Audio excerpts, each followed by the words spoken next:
علی علیہ السلام کی خدمت میں ایک شخص آیا اور دست ادب کو جوڑ کے عرض کرنے لگا، یا علی، میری بیوی میرے گھر کا کام صحیح نہیں کرتی، نہ میرے کپڑوں کی دیکھ بھال کرتی ہے، نہ گھر کی صفائی صحیح کرتی ہے، تو کیا میرا ڈانٹنا، غصہ کرنا صحیح ہے؟ بس یہ کہنا تھا تو امام علی علیہ السلام نے فرمایا، اے شخص، کس نے کہا کہ تمہاری بیوی پہ تمہارے گھر کا کام واجب ہے؟ یاد رکھنا، اسلام نے عورت کی عزت کو جتنا بلند کیا ہے اتنا کسی مذہب نے نہیں کیا۔ میں نے اللہ کے رسول سے سنا، عورت کی سب سے بڑی ذمہ داری یہ ہے کہ وہ اولاد کی اچھی پرورش کرے، اپنے اولاد کا خیال رکھے، لیکن اگر اپنے اولاد کی پرورش کرنے کی اجرت اپنے شوہر سے مانگنا چاہے تو وہ بھی مانگ سکتی ہے، اور تم گھر کے کام کی بات کر رہے ہو۔ اگر کوئی عورت خوشی سے گھر کا کام کرتی ہے، گھر کو سنبھالتی ہے، تو یہ اس کی عظمت ہے،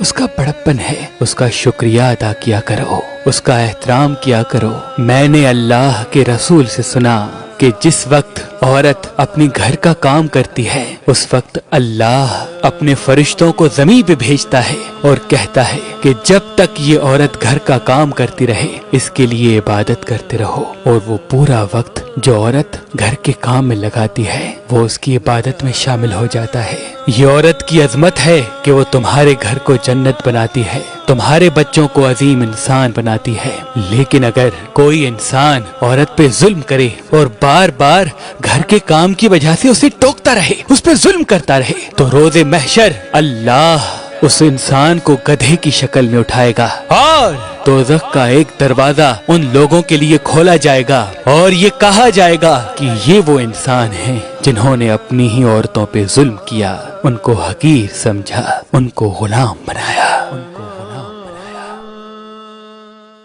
اللہ پاک نے اس زمین پہ انسانوں کے لیے ہزاروں نعمتیں عطا کی، ان نعمتوں میں ایک نعمت نیلم پتھر ہے۔ اللہ کے ولی حضرت شاہ شمس تبریز نے فرمایا، جو انسان نیلم پتھر کو زحل کی انگلی میں پہنے گا تو اس کے سامنے دوسرے انسانوں کے چہرے واضح ہو جائیں گے، کون اس کا اپنا ہے اور کون اس کا دشمن وہ ایک جھلک میں پہچان لے گا۔ تبھی اس پتھر کو انسان پہچاننے کا پتھر بھی کہا جاتا ہے۔ تو ابھی فون اٹھائیں اور مہربان اسٹوڈنٹس کے نمبر پہ کال کر کے یہ نیلم پتھر حاصل کریں۔ اگر ہمارا نمبر آپ کو مصروف ملتا ہے تو آپ ہماری ویب سائٹ مہربانی.com